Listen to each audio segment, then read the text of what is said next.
Hello students, आज का chapter class 10+1 के लिए है। हॉर्नबिल बुक का 4th chapter landscape of the soul, Nathalie Trouveroy का द्वारा राइट किया हुआ चैप्टर है लैंडस्केप ऑफ द शोल। तो ये देखते हैं chapter. A wonderful old tale is told about painter Wu Daozi. Wu Daozi एक चाइनीज़ पेंटर थे। वू दाऊजी, उनके ऊपर एक बड़ी वंडरफुल ओल्ड स्टोरी है, बहुत पुरानी अद्भुत स्टोरी सुनाई गई है। हम देखते हैं, बड़ी इंटरेस्टिंग स्टोरी है। Who lived in the 8th century, जो 8वीं शताब्दी में रहा करते थे, यानी 8वीं शताब्दी में एक पेंटर वू दाऊजी के बारे में बड़ी इंटरेस्टिंग स्टोरी है। His last painting was a landscape. Landscape होता है भूदृश्य, यानी कि सीनरी बनाते हैं हम, जिसमें फूल पौधे, जल, झरने, पर्वत वगैरह दिखाए जाते हैं, भूदृश्य landscape. Commission by the Tang emperor Xuanzong. Tang के साम्राज्य जुआंग झांग ने एक पेंटिंग बनाने के लिए एक आदेश दिया था। टू डेकोरेट पैलेस वाल। पैलेस वाल, अपने महल की दीवारों को डेकोरेट करने के लिए, सजाने के लिए उसने वू दाऊजी को एक पेंटिंग बनाने के लिए कहा था, एक सुंदर लैंडस्केप की पेंटिंग बनाने के लिए। The master had hidden his work behind a screen. अब उस मास्टर पेंटर ने अपनी जो ये पेंटिंग थी बना करके एक पर्दे के पीछे छुपा के रखी हुई थी। So only the emperor would see it, ताकि केवल सम्राट ही शुरुआत में इसको देखे। फॉर ए लॉन्ग वाइल, काफ़ी लंबे समय तक। द एम्परर एडमायर्ड का मीनिंग होता है प्रशंसा करना। The emperor admired the wonderful scene, बड़े अद्भुत नज़ारे को प्रशंसा करता रहा। उसके अंदर डिस्कवरिंग फॉरेस्ट, उसके वन ढूंढे, उसमें वन दिखाई दे रहे थे। हाई माउंटेन्स, ऊंचे ऊंचे पर्वत, वाटरफॉल्स, झरने। Clouds floating in immensity, an immensity sky, विशाल आसमान में, विस्तृत आसमान में तैरते हुए बादल। मैन ऑन हिली पाथ, पहाड़ी रास्तों के ऊपर, पहाड़ी पगडंडियों पर जाते हुए आदमी। बर्ड्स इन फ्लाइट, पेड़ पौधे, सारे पक्षी आसमान में उड़ते हुए, ये सब कुछ उस सीनरी में दिखाया गया था। Look sire said the painter, महाराज देखो, पेंटर ने कहा है महाराज देखो, इन दिस केव, इसके अंदर एक गुफा है। देखो पेंटिंग के अंदर दिखाते हुए कहा कि इसके अंदर एक केव है, गुफा है। At the foot of the mountain, इस माउंटेन के पर्वत की तलहटी में एक गुफा आपको दिखाई दे रही है। ड्वेल से सेपरेट, इसमें एक आत्मा रहती है। ड्वेल से सेपरेट, इसमें एक आत्मा रहती है। The painter clapped his hands, और इस प्रकार उस पेंटर ने अपने हाथों से ताली बजाई। Clapped his hands and the entrance to the cave opened, और उस गुफा का जो एंट्रेंस था, द्वार था, वो खुल गया। द इनसाइड इज स्प्लेंडेड, अंदर का नज़ारा दिखाई, जैसे दरवाज़ा खुला, इनसाइड इज स्प्लेंडेड, अंदर बड़ा शानदार नज़ारा था। Beyond anything words can convey, कि किसी वर्डों में, शब्दों में उसका वर्णन नहीं किया जा सकता, हम वर्णन नहीं कर सकते शब्दों में, इतना शानदार नज़ारा था। Please let me show your majesty the way. Your majesty है महामहिम, मैं आपको रास्ता दिखाता हूँ, चलो मैं आपको रास्ता दिखाता हूँ। The painter entered the cave, इस प्रकार वो पेंटर उस गुफा के अंदर चला गया। But the entrance closed behind, लेकिन जैसे ही वो अंदर गया गुफा के, उसका जो गेट था, वो दरवाज़ा बंद हो गया। And before the astonished emperor could move and utter a word, और इससे पहले कि वो अचंभित हतपर सम्राट कुछ आगे बढ़े या कुछ मुंह से एक भी शब्द निकाले, उससे पहले ही the painting had vanished from the wall, उस महल की दीवार से वो पेंटिंग ही गायब हो गई। Not a trace of Wu Daozi brush was left, और वू दाऊजी के बनाए हुए पेंटिंग का एक ब्रूस का, तिनका मात्र भी, ब्रूस का एक बिंदु मात्र भी नहीं बचा। And the artist was never seen again in the world, और वो आर्टिस्ट, वो कलाकार इस धरती पे दोबारा देखने को नहीं मिला। यानी वू दाऊजी भी और उसकी पेंटिंग भी उसी दिन से ख़त्म हो गई। Such stories played an important part in Chinese classical education. जो चाइना की जो प्राचीन पद्धति वाली जो शिक्षा है उसमें ये स्टोरियाँ बड़ी महत्वपूर्ण रोल अदा करती हैं। The books of Confucius and Zhuangzi are full of them. 2 किताबें बताई हैं, the book of Confucius and Zhuangzi जैसी किताबें पूरी ऐसी कहानियों की भरी पड़ी हैं। They help the master to guide he disciple in the right direction. कहता है कि वो एक टीचर को, एक मास्टर को अपने जो शिष्य हैं, डिसिपल, उनको सही रास्ता दिखाने में, सही मार्गदर्शन करने में ये गाइड करती हैं। Beyond the anecdote they are deeply revealing of the spirit. अब कहता है कि इस कहानी के, इस पौराणिक कथा के पीछे, इस कहानी के पीछे एक they are deeply revealing of the spirit, यानी कि आत्मा को, कला की भावना को गहराई से व्यक्त करती है। विच आर्ट वाज कंसिडर्ड, जो आर्ट दिखाई गई है उस आर्ट की भावना को गहराई से व्यक्त करती है। कंट्रास्ट दिस स्टोरी, इस कहानी की अगर हम तुलना करें और another famous one about A painter, अब एक स्टोरी है, एक दूसरी स्टोरी से अगर इसकी तुलना करें, कंट्रास्ट दिस स्टोरी और another famous one about A painter who would not draw the I of A dragon. एक दूसरा पेंटर था जिसने ड्रैगन की फ़ोटो बनाई थी, ड्रैगन की पेंटिंग बनाई थी और उसकी आँखें नहीं बना रहा था। नहीं, क्यों नहीं बना रहा था? ही हैड पेंटेड, जिस ड्रैगन को उसने पेंट किया था, फॉर फियर, उसको ये भय था, it would fly out of the painting, कहीं ये पेंटिंग से उड़ के ही न चला जाए। With an old story from my native Flander, कहता है कि मेरे ही देश के एक फ्लेंडर की एक पुरानी कहानी है, that I find most representative of western painting, जिसे मैं, फ्लेंडर की कहानी है, पुरानी कहानी, जिसे मैं अपनी पाश्चात्य चित्रकला का प्रतिनिधि मानता हूँ। रिप्रेजेंटेटिव, प्रतिनिधि, पाश्चात्य कला का प्रतिनिधि मानता हूँ। इन 15th सेंचुरी एंटवर्प, अब एक कहानी 15वीं शताब्दी की है कि एंटवर्प के अंदर a master blacksmith called Quentin Metsys, एक मास्टर ब्लैक स्मिथ, प्रमुख लोहार, कॉल्ड क्वेंटिन मेट्सिस नाम का एक प्रमुख लोहार था। कहाँ पे था? एंटवर्प के अंदर। Fail in love with A painter daughter, वो एक पेंटर की बेटी के प्यार में पड़ गया। The father would not accept a son in law in such a profession, लेकिन उस बेटी का जो पिता था वो दामाद के रूप में ऐसे काम करने वाले, ऐसे प्रोफेशन वाले आदमी के साथ अपनी बेटी की शादी नहीं करना चाहता था। प्रोफेशन किस, उसका क्या था? ब्लैक स्मिथ का, लोहार का कार्य करने वाला था। लोहार का क्या नाम था? Quentin Matsys.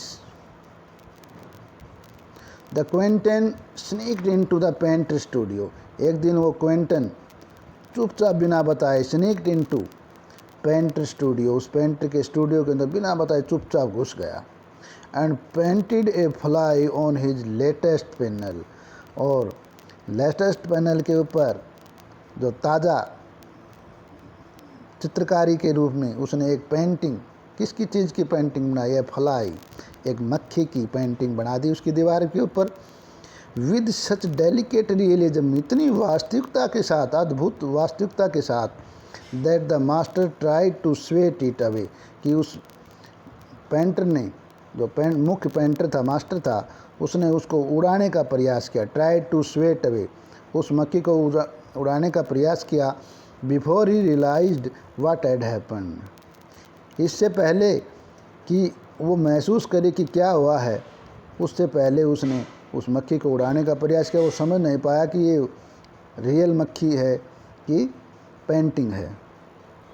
Quentin was immediately admitted, अब क्वेंटिन ने तुरंत ही इस बात को स्वीकार किया as an apprentice into his studio, और क्वेंटिन को तुरंत ही उसने अपने स्टूडियो के अंदर एक अप्रेंटिस के रूप में उसको रख लिया, अप्रेंटिस होता है जो सीखने वाला होता है, प्रशिक्षु। He married his beloved, उसने अपनी प्यारी बेटी की शादी उसके साथ कर दी। And went on to become one of most famous painter of his age, और अपने ज़माने का एक फेमस पेंटर बन गया, मुख्य। अब ये 2 स्टोरी बताई। दीज टू स्टोरीज इलुस्ट्रेट होता है भ्रमित करने वाली। अब ये 2 कहानियाँ बड़ी भ्रमित करने वाली, कैसा कुछ होता है क्या? These 2 stories illustrate what each form of art is trying to achieve, कि किस प्रकार की कला की उपलब्धि प्राप्त करने के प्रयास किए जा रहे थे। ए परफेक्ट, एक पूर्ण, इल्यूजनेटिक लाइकनेस, पूरी तरह से चाहने वाले और भ्रम में डालने वाली। इन यूरोप के अंदर भ्रम में डालने वाली कैसी कहानियाँ। The essence of inner life and spirit of Asia, अतः यूरोप के अंदर भ्रम में डालने वाली और एशिया में अंतर जीवन और आत्मा का सार। एसेंस ऑफ इनर लाइफ, आंतरिक जीवन की का सार। एसेंस होता है सार, आंतरिक जीवन का सार। और आत्मा कहाँ पे? एशिया के अंदर। यानी कि 2 एशिया की जो पेंटिंग है वो तो आंतरिक जीवन और आत्मा का सार है, और जो यूरोप के अंदर है वो इल्यूजनेटिक लाइकनेस है, यानी कि भ्रम में डालने वाली समानता है। तो ये यूरोप की पेंटिंग और एशिया की पेंटिंग के बीच में डिफरेंस बताया गया है। इन द चाइनीज स्टोरी, और चीनी जो कहानियाँ हैं, the emperor commission A painting, सम्राट एक पेंटिंग के लिए आदेश देता है। And appreciate it's outer appearance, और उसकी बाहर की जो सुंदरता है, आउटर अपीयरेंस, उसकी वो प्रशंसा करता है। But the artist reveals to him the true meaning of his work, लेकिन जो कलाकार है वो अपने काम की वास्तविक अर्थ को पेश करता है, प्रस्तुत करता है कि उसके काम का वास्तविक अर्थ क्या है। द एम्परर में रूल ओवर द टेरिटरी होता है एक विशेष क्षेत्र जिसमें वो राज्य करता है, अपना राज्य। एक सम्राट अपने राज्य के ऊपर, उस राज्य के ऊपर शासन करता है। ही हैज़ कॉन्कर्ड, जिसके ऊपर उसने विजय प्राप्त की होती है, जिसको जीता हुआ होता है, उस राज्य के ऊपर राज्य करता है। But only the artist knows, लेकिन केवल कलाकार इस बात को जानता है। द वे विद इन, कि उसके अंदर जाने का रास्ता क्या है। Late me show the way, the दाओ जी ने शुरुआत में कहा था कि मुझे इस रास्ते को दिखाने दो, लाओ मैं तुम्हें रास्ता दिखाता हूँ। ए वर्ड, ये ऐसा वर्ड कहा उसने, दैट मीन्स, जिसका मतलब ये बनता है, that means both the path और द मेथड, दोनों 2 अर्थ बनते हैं, उसका रास्ता और उसका ढंग। पाथ होता है रास्ता, मेथड होता है ढंग, तरीका।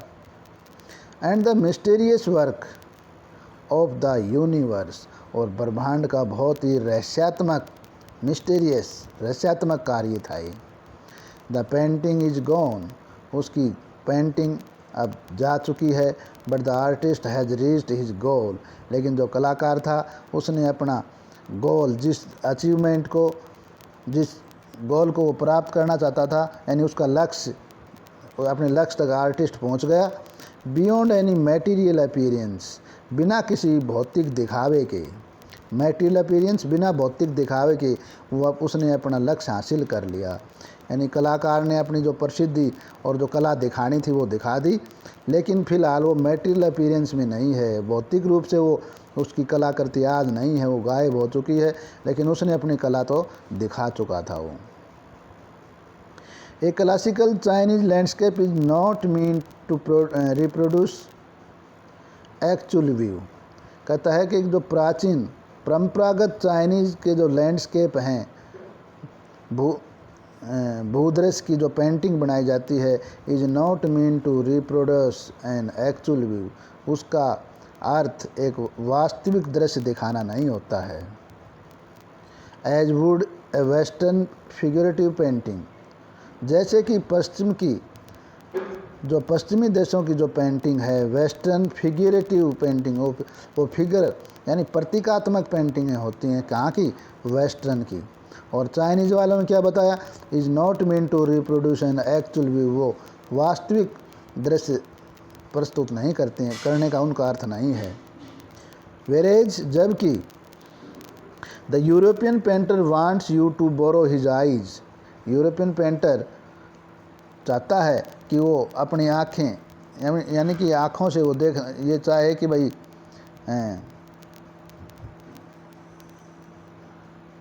एक यूरोपियन पेंटर ये चाहता है, European painter wants you to borrow his eye, कि भाई उसकी आँखों को, बोरो का मतलब होता है उधार देखना है, उसकी आँखों से देखे वो। And look at a particular landscape exactly as he sight, जैसे उसने देखा है एक विशेष पार्टिकुलर, एक विशेष सीनरी को, विशेष भूदृश्य को बिल्कुल वैसे ही देखे जैसे उसने देखा है, जैसे पेंटर ने देखा, यानी पेंटर की आँखों से वो देखे। या यहाँ लाइन है ना, the European painter wants you to borrow his eyes, कि उसकी आँखों को उधार देना चाहता है, उसकी आँखों से दिखलाना चाहता है। Look at a particular landscape exactly as he sight, जैसे उसने सही सही देखा है खुद, उसी तरह ही एक विशेष लैंडस्केप को वैसे ही दिखाना चाहता है। फ्रॉम ए स्पेसिफिक एंगल, एक विशेष दृष्टिकोण से, एक विशेष दृष्टिकोण से देखने के लिए वो कहता है। आगे है, the Chinese painter does not choose a single view point. अब एक जो चाइनीज पेंटर है वो एक सिंगल व्यू पॉइंट नहीं देखना चाहता, यानी कि सिंगल व्यू पॉइंट यानी कि जो दृश्य का पॉइंट है वो नहीं देखना चाहता। चित्रकार है कोई एक दृष्टिकोण नहीं चुनता। His landscape is not a real one, कहता है कि उसकी जो लैंडस्केप की जो भूदृश्य की पेंटिंग है वो रियल वन नहीं होती, वास्तविक नहीं होती। एंड यू कैन इंट्रीट, तुम इसके अंदर प्रवेश कर सकते हो, फ्रॉम एनी पॉइंट, किसी भी पॉइंट से, किसी भी तरह से तुम उसके अंदर प्रवेश कर सकते हो, यानी उसको कहीं से भी देख सकते हो। देन ट्रेवल इन इट, फिर उसके अंदर यात्रा कर सकते, यानी कि नज़र दौड़ा सकते हो, उसके अंदर प्रवेश करते सकते हो, उसके अंदर भ्रमण कर सकते हो। And the artist creates a path for your eyes to travel up and down, और जो कलाकार है आर्टिस्ट क्रिएट ए पाथ, वो एक आपके लिए एक रास्ता बना देता है, for your eyes to travel up and down, ताकि आपकी आँखें आगे पीछे उसमें आराम से देख सकें, कहीं से भी देख सकें। देन बैक अगेन, फिर वापस, फिर दोबारा आँखें आगे पीछे यानी दोबारा से वापस लौटने के लिए भी आपकी आंखों के लिए मार्ग बनाता। इन ए लेजरली मूवमेंट यानी फुर्सत के समय में आराम से मूवमेंट कर सकते हैं, सीनरी को देख सकते हैं। This is even more true in the case of horizontal scroll, और जब इसका हॉरिजेंटल स्क्रॉल किया जाए, यानी कि इसको अगर हम क्षैतिज रूप से इसको लपेटते हैं, क्षैतिज लिपटे हुए कागज़ के मामले में तो ये और भी सत्य हो जाती है, और भी सच हो जाती है। In which the action of slowly opening one section of the painting, कहता कि इस पेंटिंग के एक हिस्से को अगर धीरे धीरे हम खोलते हैं, देन रोलिंग, और फिर लपेटते हैं, it up to move on the other, और फिर दूसरी तरफ हम इसको मूव करते हैं। Add a dimension of time, adds a dimension of time which is unknown in any other form of painting, कहता है कि फिर दूसरे भाग में जाने के लिए इसे लपेटने के समय के एक आयाम को जोड़ता है।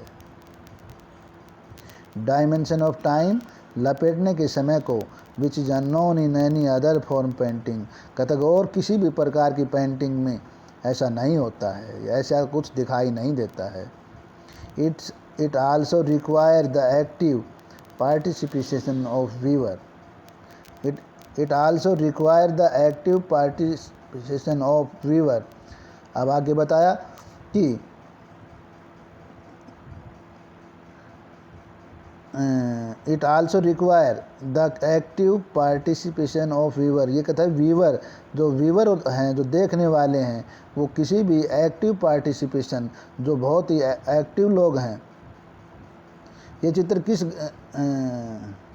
कहता है कि इसमें जो व्यूअर का होता है देखने वाला, दृष्टा, ये दृष्टा की भागीदारी भी इसमें आवश्यक कर देता है। रिक्वायर यानी कि इसमें देखने वाले की भागीदारी भी सुनिश्चित की जाती है।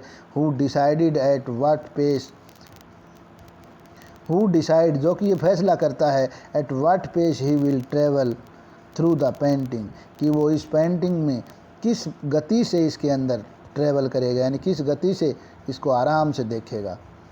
ए पार्टिसिपेशन था भागीदारी, a participation which is physically as well as mental. एक भागीदारी वो शारीरिक रूप से भी हो सकती है, मानसिक रूप से भी हो सकती है। The Chinese painter does not want, अब आगे बताया, एक चीनी पेंटर नहीं चाहता you to borrow his eyes, चीनी चित्रकारी नहीं चाहता कि आप उसके नज़रिए से देखें। He wants you to enter his mind, वो चाहता है कि आप उसके मन में प्रवेश करें।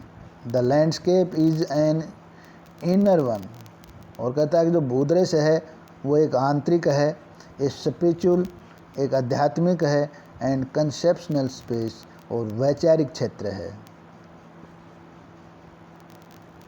नेक्स्ट में है the concept is express as shanshui. अब कहता है कि इस अवधारणा को,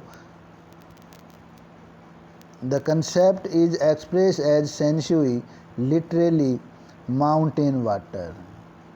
अब कहता है कि इस धारणा को सेंसुई के रूप में पेश किया जाता है, सेंसुई के रूप में व्यक्त किया जाता है, यानी सेंसुई कहा जाता है लिटरली। लिटरली नहीं, इसका शाब्दिक अर्थ होता है माउंटेन वाटर।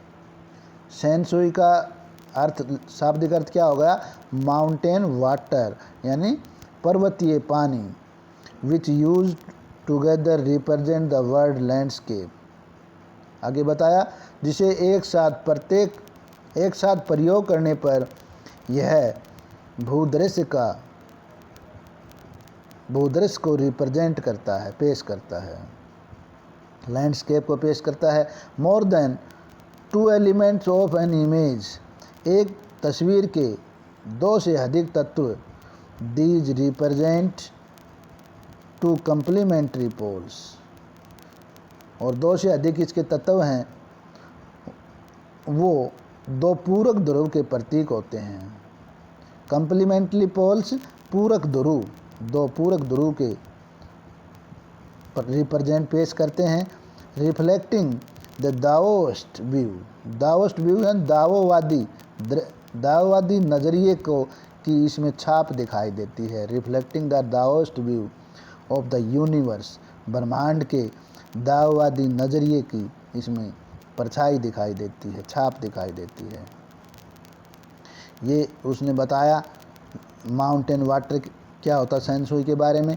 उसके बाद अब इसमें है, अब देखते हैं, द माउंटेन इज यांग। अब पर्वत के बारे में बताया कि पर्वत क्या है, पर्वत एक यांग है, पर्वत एक यांग कहा, रीचिंग वर्टिकली, वर्टिकली का मीनिंग होता है लंबवत, रीचिंग वर्टिकली टुवर्ड्स हेवन, जो लंबवत होता हुआ हेवन की तरफ जाता है। हेवन होता है स्वर्ग।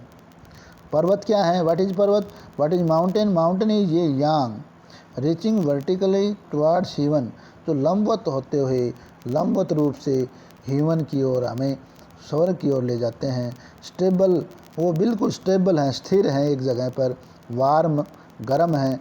एंड ड्राई इन द सन, और धूप में सूखे हुए हैं, सुखाए हुए हैं।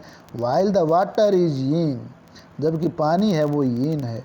अब माउंटेन के बीच में और वाटर के बीच में डिफरेंस बताया, what is the difference between mountain and water. तो माउंटेन का तो हमने बता दिया कि mountain is yang, reaching vertically towards heaven, जो कि लंबवत रूप से हमें स्वर्ग की ओर ले जाते हैं, जो स्टेबल हैं, वार्म हैं, ड्राई इन सन है। वाइल द वाटर इज यीन, जबकि पानी है वो यीन है। पानी को यीन बताया। ओरिजेंटल, ओरिजेंटल जो क्षैतिज रूप से, माउंटेन वर्टिकली था और वाटर है वो ओरिजेंटल है। Horizontal and resting on the earth, जो ज़मीन के ऊपर रेस्ट करते हुए, फ्लूइड द्रव रूप में है, मोइस्ट नमी में है, एंड कूल और ठंडा है पानी। ये पानी के अंदर और माउंटेन के अंदर फ़र्क बताया, डिफरेंस बताया। द इंट्रैक्शन ऑफ इन, प्रतिक्रिया के रूप में इन है। द रिसेप्टिव है, यानी ग्रहणशील है, किसी चीज़ को ग्रहण करने में माहिर है। Feminine aspect of universal energy, और ब्रह्मांड की एनर्जी के देने वाला, और फेमाइन रूप में, स्त्री रूप में है पानी। एंड इट्स काउंटर पार्ट यांग, और इसका जो दूसरा भाग, दूसरा साथी है यांग। यांग कौन चीज़ है? यांग है माउंटेन। एक्टिव, वो क्रियाशील हैं, एंड मस्क्यूलाइन, और वो मस्क्यूलाइन है, यानी पुरुष तत्व में है। Is not, is of course a fundamental notion of Daoism. ये क्या है कि जो दाओवाद है उसका मुख्य सिद्धांत ये है। दाओवाद का मुख्य सिद्धांत बताया। What is often overlooked is an essential third element. अब तीसरे एलिमेंट के ऊपर आ गए कि जो तीसरा एलिमेंट है, तीसरा तत्व है जो मध्य स्थित है। What is often overlooked is an essential third element. अब कहता है कि प्राय जिसकी अनदेखी होती है आवश्यक तीसरा तत्व।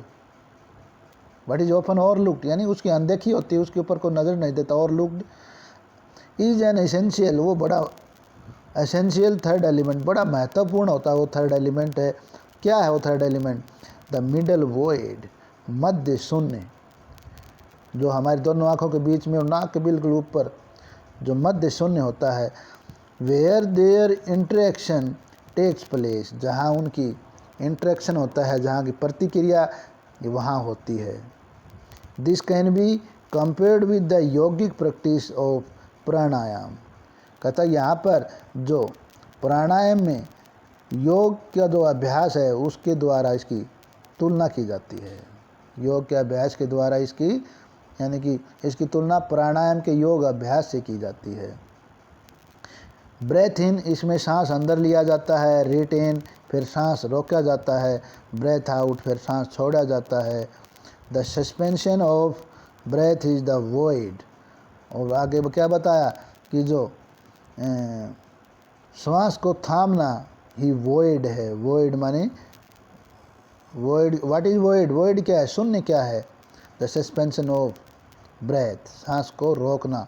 वेयर मेडिटेशन अक्योर्स, जहाँ ध्यान, हमारा ध्यान लगता है, हम ध्यान लगाते हैं, मेडिटेशन करते हैं। द मिडल वॉइड, मध्य शून्य। The middle void is essential, अगर मध्य शून्य है वो बड़ा आवश्यक है। Nothing can happens without it, इसके बिना कुछ भी नहीं होता। अगर हम किसी चीज़ में ध्यान नहीं लगाते हैं तो कोई चीज़ बगैर ध्यान के नहीं होती है। Hence the importance of the white, इस प्रकार जो सफ़ेद हिस्सा है भूदृश्य के अंदर। Hence the importance of white unpainted space in Chinese landscape. कहता है कि जो चाइनीज भूदृश्य में सफ़ेद यानी बिना पेंट किए हुए खाली स्थान का भी महत्व है, बड़ी इम्पोर्टेंस है।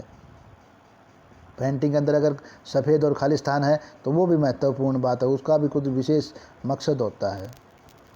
This is also where man finds a fundamental role. This is also where man finds a fundamental role. अब कहता ये वही स्थान है जहाँ पे मनुष्य को मूल भूमिका मिलती है। In that space between human and earth, ये वो स्थान है जो आकाश और धरती के बीच में, ये वो स्थान है। He becomes the conduit of communication between both poles of universe. कहता है कि दोनों ब्रह्मांड के जो दोनों ध्रुव हैं उनके बीच संचार का माध्यम भी बन जाता है। कम्युनिकेशन, कंडक्ट ऑफ कम्युनिकेशन, यानी संचार का माध्यम किसके बीच में? दोनों ध्रुवों, ब्रह्मांड के दो ध्रुव हैं, दोनों ध्रुवों के बीच में संचार का माध्यम बन जाता है। हिज प्रेजेंस इज एसेंशियल, इसकी जो उपस्थिति है वो बहुत ज़रूरी है। Even if it is only suggested, अगर केवल इसका आभास मात्र हो, केवल इसका सुझाव दिया गया हो या आभास मात्र हो, far from being lost, far from being lost और oppressed by the lofty peaks, lofty माने ऊंची ऊंची पर्वतों की चोटियाँ से चाहे गुम होने या दबाए जाने का भय हो, चाहे he is in François Cheng wonderful expression. कहता कि ये फ्रेंकोइस चेंग की बड़ी अद्भुत अभिव्यक्ति है, एक्सप्रेशन है। क्या चीज़ बताया? The I of the landscape, the I of the landscape नाम की फ्रेंकोइस चेंग की लिखी हुई बड़ी अद्भुत अभिव्यक्ति है, बड़ी सुंदर अभिव्यक्ति। तो लैंड्स ऑफ सोयल कहाँ से लिया गया? तो ये चैप्टर लगभग बेटा अपना हो गया। इसमें थोड़ा सा इसके अंदर आउटसाइडर आर्ट के बारे में और बताया, ये भी हम देख लेते हैं। When French painter Jean Dubuffet, France के painter Jean Dubuffet mooted the concept of art brut in the 1940, उनकी आर्ट ब्रूट नाम का कंसेप्ट था, धारणा थी जीन दुफट की, जो फ्रांस का पेंटर था। 1940 में उसने एक धारणा, एक सिद्धांत दिया था, art brute. The art of the untrained visionary was of minority interest, कि कुछ अनट्रेंड विजनरी, कुछ अप्रशिक्षित लोगों के द्वारा जिनका बहुत थोड़ा इंटरेस्ट होता है। From its almost weld beginning, शुरुआत में तो ये बहुत कम दिखाई देते थे। आउटसाइडर आर्ट, जो आउटसाइडर आर्ट के लोग थे, इनकी कला बहुत कम दिखाई देती थी। Has gradually become the fastest growing area, फिर ग्रेजुअली धीरे धीरे इनका क्षेत्र है बहुत तेज़ गति से बढ़ने लगा। Of interest in contemporary art internationally, और अंतर्राष्ट्रीय स्तर के ऊपर जो परंपरागत कला थी उसके अंदर रुचि का क्षेत्र बहुत अधिक बढ़ गया। This genre is described as the art of those, कहता कि ये उस कला के बारे में वर्णन करता है हु हैव नो राइट, जिसे कोई अधिकार नहीं है, टू बी आर्टिस्ट, कलाकार बनने का जिनको कोई अधिकार नहीं है, उनके बारे में वर्णन करता है। As they have received no formal training, क्योंकि उन्होंने कभी भी फॉर्मल ट्रेनिंग नहीं ली है, किसी एक्सपर्ट से ट्रेनिंग नहीं ली है। Yet show talent and artist insight, हालांकि फिर भी वो अपना टैलेंट, अपने गुण और कलाकारी इसके अंदर दिखाते हैं। Their works are a stimulating contrast to a lot of main stream offering, लेकिन फिर भी उनका जो कार्य है बड़ा अचंभित रूप से एक बहुत अधिक मुख्य मेन स्ट्रीम ऑफरिंग, मुख्य धारा के जो उपहार हैं उनसे तुलना करता है। Around the time Dubuffet was propounding his concept, कहते कुछ समय के दौरान, अपने समय के दौरान दुफेट ने अपनी धारणा को पेश किया इन इंडिया, और बताया कि भारत के अंदर an untutored genius was creating paradise, एक अनटटर्ड का मतलब होता है जिसने ट्रेनिंग नहीं ली हो, एक अप्रशिक्षित जीनियस, बड़ा महान, जिसने भारत के अंदर क्रिएटिंग पैराडाइज, स्वर्ग की स्थापना कर दी। क्या स्थापना कर दी? ईयर्स अगो, बहुत समय पहले, द लिटिल पैच ऑफ जंगल, एक जंगल का एक हिस्सा था छोटा सा, दैट ही बिगेन क्लियरिंग, जिसको उसने साफ करना शुरू किया। To make himself a garden, अपने आप के लिए एक बगीचा बनाने के लिए उसने उस छोटे से पहाड़ी क्षेत्र को, जंगल को साफ करना शुरू किया। स्कल्प्टेड विद स्टोन, पत्थरों से बहुत सारे चित्र बनाए, मूर्तियाँ बनाई। एंड पत्थर की मूर्तियाँ, ये चंडीगढ़ के रॉक गार्डन की बेटा, ये सारी पत्थर की मूर्तियाँ हैं जो छोटे छोटे टुकड़ों से बनी हैं, इसके बारे में बताया गया। Recycled material is known to the world today as the rock garden at Chandigarh. अब कहता है कि पुरानी मटेरियल, ख़राब मटेरियल को रिसाइकिल करके दोबारा काम में लेके, और इस संसार में जो आज चंडीगढ़ के रॉक गार्डन के रूप में जाना जाता है, चंडीगढ़ के रॉक गार्डन के रूप में जाना जाता है। ये आउटसाइडर आर्ट के बारे में है। Its 80 year old creator director Nek Chand, 80 वर्षीय बड़े एक्टिव डायरेक्टर थे इसके Nekchand Sharma is now held as India's biggest contributor to outside art. आज वो इंडिया के सबसे बड़े आउटसाइडर आर्ट के कंट्रीब्यूटर बन गए हैं, बनाने वाले, पेश करने वाले बन गए हैं। द 50th इशू स्प्रिंग 2005 यानी कि स्प्रिंग महोत्सव 2005 के जो 15वां इशू था ऑफ रा विजन यानी कि जो रा मटेरियल से ए यूके बेस मैगजीन पायनियर, एक इंग्लैंड की बेस की एक पत्रिका थी जिसका नाम पायनियर था, उसके अंदर इन आउटसाइडर आर्ट पब्लिकेशन, उसके अंदर आउटसाइडर कला की प्रकाशित किया गया। उसकी तस्वीर फीचर नेकचंद की बनाई हुई कलाकृतियों की तस्वीरें छपी and his rock garden sculptures, और उसके जो रॉक गार्डन में जो भी मूर्तियाँ बनाई गई, क्या क्या मूर्तियाँ थी, वुमेन बाय वाटरफॉल, जो झरनों में महिलाएं, on it's anniversary issue is cover, और उसके एनिवर्सरी इशू थे उनको कवर किया गया था। बहुत सुंदर सुंदर मूर्तियाँ बनाई गई। The notion of art brute, अब आगे बताया कि जो आर्ट ब्रूट का जो सिद्धांत था उसका नोशन रा आर्ट यानी कि जो रिसाइकलिंग मटेरियल से जो कला की जानी थी, वाज ऑफ वर्क, इसमें उस काम में प्रयोग किया गया था। दैट वर इन देयर रा स्टेट एज रिगार्ड कल्चर, जिसमें उसकी संस्कृति को ध्यान में रखते हुए एंड आर्टिस्ट इन्फ्लुएंस, और कलाकार का प्रभाव इसमें दिखाई देता है। Anything and everything from a tin to a sink to a broken down, किसी से भी लेके हर चीज़, एनीथिंग एंड एवरीथिंग, किसी भी चीज़ से लेके हर चीज़ का उसमें प्रयोग किया गया।